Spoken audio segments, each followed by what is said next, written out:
Asian paint limited सभी जानते हैं, बहुत ही बढ़िया शेयर है, बहुत ही बढ़िया रिटर्न्स बना के दिए हैं और इसके क्वार्टरली रिजल्ट्स का सबको बहुत ही एंटिसिपेशन से इंतजार होता है और इस शेयर्स के अंदर क्या चलता है क्या नहीं उसको हम तो आज के इस वीडियो में हम क्वार्टरली रिजल्ट्स को एनालाइज करेंगे एशियन पेंट्स के। और अभी एशियन पेंट्स के अंदर रिसेंटली क्या चल रहा है, आगे जाके क्या हो सकता है और क्रूड ऑयल और ब्रेंट क्रूड के वजह से एशियन पेंट्स के प्राइस और एक्सपांस में क्या फर्क आया है, इसको हम काफी डिटेल में समझेंगे। ठीक है दोस्तों, चलिए सबसे पहला आज जो क्लोजिंग सेशन हुआ है फ्राइडे का, आज एशियन पेंट्स के शेयर में क्या हुआ है। आज एशियन पेंट्स 0.16% से डाउन है। अगर आप देखेंगे जिस दिन इसका रिजल्ट आया था 20 जनवरी को, उस दिन ये शेयर अराउंड 3.5 से 4% के बीच में इसने राइज बनाया था। उसके बाद क्या हुआ, उसके बाद इसमें प्रॉफिट बुकिंग, देखिए सभी को पता होता है अगर क्वार्टरली रिजल्ट आएगा तो या तो दो चीज होगी, अगर अच्छा क्वार्टर है या ठीक ठाक क्वार्टर है तो वहां पे एक एंटिसिपेशन बनेगा और वहां पे स्टॉक प्राइस में आपको राइज मिलेगा। तो क्या होता है, बहुत से लोग खरीदे जो रहते हैं, जो क्वार्टरली रिजल्ट्स के लिए खासकर खरीदे रहते हैं, वो जैसे ही 3-4% या 8% का मूव मिलता है वहां से उन लोग प्रॉफिट बुकिंग करके अपना पैसा बना के निकल जाते हैं। तो इसमें कोई बुरी बात नहीं है, हर एक शेयर के साथ ये होता है, अच्छा हो बुरा हो या चाहे फंडामेंटली कितना भी बड़ा स्ट्रॉन्ग शेयर होने दो। और अगर बुरा क्वार्टरली रिजल्ट आता है तो वो नीचे चला जाता है शेयर। ठीक है, अब ये चीज है। अब एशियन पेंट का शेयर्स का जो रिजल्ट है, ठीक है, ये हम पहले सबसे पहला स्क्रीनर पे जाके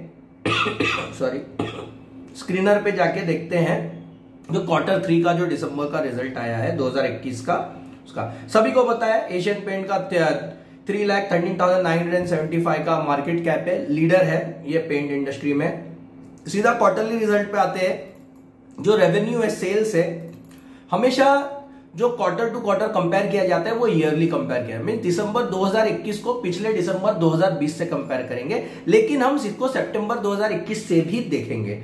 अब अगर इसको हर एक क्वार्टर के हिसाब से देखो, 2019 के हिसाब से देखो, अपना अपना नजरिया होता है, तो ये हाईएस्ट एवर आपको दिखेगा। जिसे सिर्फ नंबर देखना है उसे ये हाईएस्ट एवर दिखेगा, लेकिन ऐसा एनालिसिस नहीं किया जाता है, थोड़ा डीपली किया जाता है ये हाईएस्ट एवर। लेकिन अगर मैं इसे पिछले दिसंबर 2020 से कंपेयर करूं तो उसमें भी ये ज्यादा दिख रहा है। तो भी मैंने स्टार्ट में क्यों बोला कि क्रूड ऑयल प्राइसेस ने इसके नेट मार्जिन को अफेक्ट किया, जो कि अभी आपको पता चले कि नंबर जो हम जैसे 6,788 डिग्री 85, जब तक इसका कैलकुलेशन नहीं करेंगे ना परसेंटेज वाइज तो आपको समझ नहीं आएगा। ठीक है, अगर 2021 सितंबर से कंपेयर करूं तो भी इसमें राइज दिख रहा है। अब आते हैं इसका ऑपरेटिंग प्रॉफिट मार्जिन। देखिए अब यहां पे गेम है दोस्तों, यहां पे आपको समझना पड़ेगा यहां पे डिफरेंस क्या है। जो प्रॉफिट मार्जिन होता है, जैसे अगर मैं 100 रुपए की कोई चीज बेच रहा हूं, उसमें मुझे प्रॉफिट मार्जिन आ रहा है 26 रुपीज का, तो 26% का मेरा प्रॉफिट मार्जिन हो गया उसके अंदर।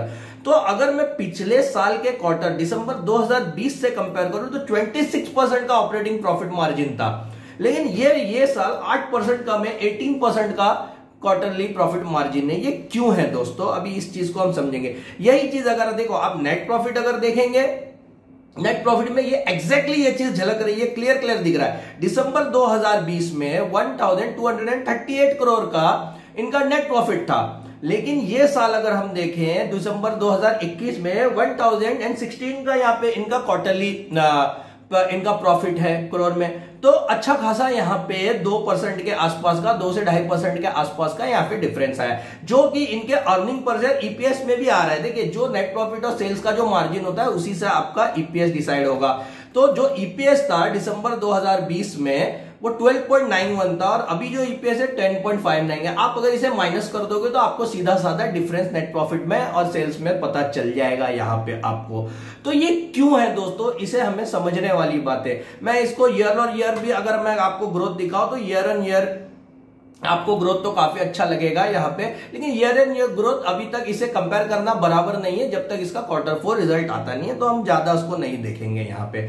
अब इसको समझना जरूरी है दोस्तों कि ये क्वार्टरली रिजल्ट में ऑपरेटिंग प्रॉफिट मार्जिन पे, देखिए सेल्स और नेट प्रॉफिट अच्छा हुआ है, सही बात है, लेकिन मार्जिन पे जो एक्सपेक्टेड रिजल्ट था उस पर इफेक्ट पड़ा है। अगर आप यहाँ पे ट्रेडिंग व्यू पे आएंगे तो यहाँ पे देखिए एक बहुत अच्छी चीज आपको बता, जब भी कोई क्वार्टर रिजल्ट या डिविडेंड डिक्लेयर होता है यहाँ पे ई और डी से डिफाइन, तो ई में अगर आप देखोगे तो इनका जो एस्टिमेटेड ईपीएस होना चाहिए था वो 10.69 होना चाहिए था, लेकिन जो स्टैंडर्ड और रिपोर्टेड हुआ 10.6 था, तो 0.87% का यहाँ पे मार्क है। तो मार्केट का जो एस्टिमेट होता है ना उस पर जब भी मार पड़े, उसका जब वो एस्टीमेट पूरा नहीं होता है तो मार्केट उस शेयर को सजा देता है दोस्तों। ये चीज होना है, ये हर शेयर के साथ होता है। अब ये क्यों हुआ है दोस्तों, इस चीज को देखिए, आपको एक चीज समझना है, पेंट इंडस्ट्री में हर चीज को बनाने के लिए कुछ ना कुछ यहाँ पे जो कंपोनेंट्स या आप माल बोलोगे वो लगता है। इसमें सबसे बड़ा कॉन्स्टिट्यूटर क्या होता है, इसके ना ऑयल होता है, जो क्रूड ऑयल ब्रेंट ऑयल होता है। आप अगर पिछला साल पूरा ट्रैक किए रहोगे, क्रूड ऑयल और ब्रेंट ऑयल में बहुत ज्यादा इन्फ्लेशन और राइज हो रही है प्राइस में। बहुत पहले प्राइस गिरी भी थी, लेकिन उसके बाद से जो बढ़ रहा है। अब क्या होता है, आप एक चीज समझो, आप कोई चीज बनाते हो 100 रुपए में, उसमें आपका 50 रुपए का माल लगता है आपका। अब बेचने के बाद आपके पास कितना बचेगा, आपके पास 50 रुपया पूरा बचेगा। लेकिन आप समझो जो माल आप लाते हो उसमें बनाने के लिए कोई चीज, वही आपको अगर 70 रुपए का मिलना शुरू हो जाए तो आपको 30 रुपया बचेगा। तो एग्जैक्टली आपका ग्रॉस मार्जिन और नेट प्रॉफिट कम हो जाएगा। सेम चीज यहाँ पे Asian paint, Berger paint, Nerolac, Kansai, इन सबके साथ हुआ है। सब पेंट इंडस्ट्री के रिजल्ट में आपको ये इफेक्ट दिख गया है। इनका एक्सपांस बढ़ जाता है क्योंकि ये उस चीज को कंट्रोल, अगर आप एग्जैक्टली इसके रिजल्ट में आके, इसके क्वार्टरली रिजल्ट में आके अगर आप इधर पे देखोगे यहाँ पे, ठीक है, अगर आप यहाँ पे एक्सपांस देखिए, इस साल का एक्सपांस कितना, इस क्वार्टर का एक्सपांस 6,985 करोड़ बढ़ गया, क्योंकि इनकी जो मैन्युफैक्चरिंग के लिए जो इनको माल और ऑयल लगता है उसमें प्राइस ज्यादा बढ़ गया, तो इनके एक्सपांस बढ़ गए हैं।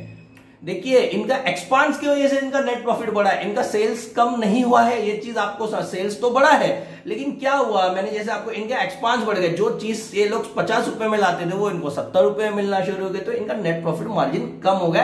ये ग्लोबली सबको मार पड़ी है, इसमें कोई बुरी बात नहीं है दोस्तों। तो इस वजह से एशियन पेंट्स का जो नेट प्रॉफिट मार्जिन है कम हुआ। मार्केट ने इसको बाद में सजा दिया, या मैं तो बोलूं ये प्रॉफिट मार्जिन है, हेल्थी करेक्शन है यहाँ पे। तो मैं ये चीज यहाँ पे बने, यही चीज को आप अगर यहाँ पे बहुत सारी चीजों पे देखोगे, एशियन पेंट ये थोड़ा पुराना आपको सितंबर 30 का मैं दिखा रहा, लेकिन आपको ये चीज समझ में आ जाएगी।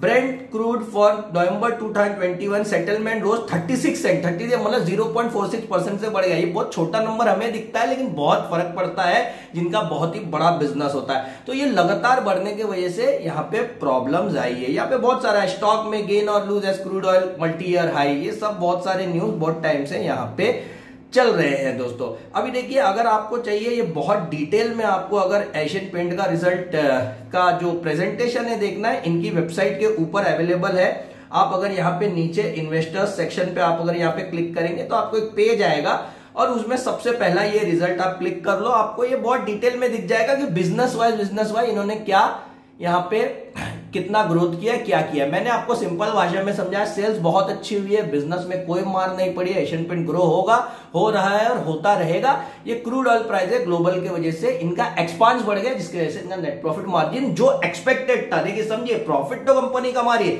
लेकिन जो एक्सपेक्टेड था उसको मीट नहीं कर पाई है। ठीक है, अब हम इसको यहां पे इसको क्लोज कर देंगे।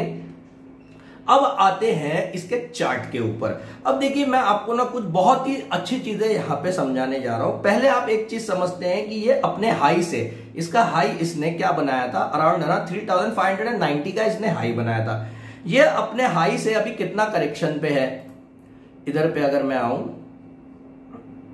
ठीक है, ये अपने हाई से कितना करेक्शन पे, ये अराउंड 8.80% के करेक्शन पे। क्या ये और गिरेगा? देखिए, ये कोई नहीं बोल सकता, गिर भी सकता है, नहीं भी गिर सकता है। लेकिन मुझे जहां तक ये लगता है, अगर हम टेक्निकल एनालिसिस के हिसाब से बोले, देखिए यहां पे ना मैंने एक ट्रेंड लाइन बनाई है। आप इसको पीछे से देखिए, देखिए ये यहां पे मैंने इसको एक ट्रेंड लाइन बनाई है, जो ये ट्रेंड लाइन पिछले मार्च 2000 फरवरी 2021 से, देखिए ये इसका ट्रेंड लाइन मीन स्टॉक जो है ना, स्टॉक अप मूवमेंट पे ही है।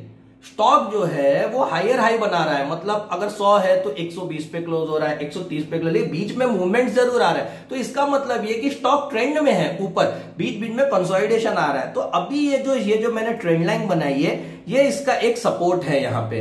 अब हो सकता है ये इसे तोड़े। अब मुझे जहां तक लगता है ये मैक्सिमम अगर ये जहां तक टूट सकता है, ये देखिए, ये मैंने इस चीज को, ये जो येलो मार्क किया है, ये मुझे इसका एक बहुत ही स्ट्रॉन्ग सपोर्ट लगता है 2890 का।